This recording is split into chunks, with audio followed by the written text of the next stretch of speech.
In the Old Testament, God sometimes commands his people to fight against another nation. And some people look at those texts and they think, well, he must be really mean. But I think he always has a good reason. And when we look at the Old Testament as a whole, we realize it is a very compassionate God. So he wouldn't command that unless there were a good reason. In the case of his command to destroy the Canaanites, we need to realize the Canaanites were destroying their own children. They were a very violent group.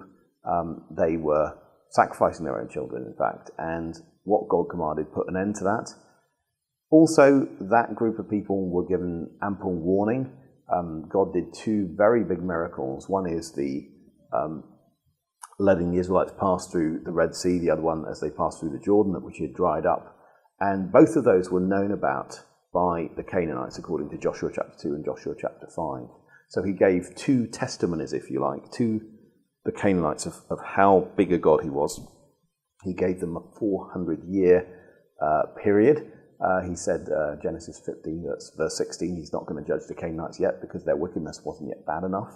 So you see lots and lots of signs of God's compassion, being slow to anger in the narrative, as well as all the signs of his benevolence to Israel. So that's got to be factored in as you look at these things, and I think people who come away and think God is mean aren't really reading the story properly.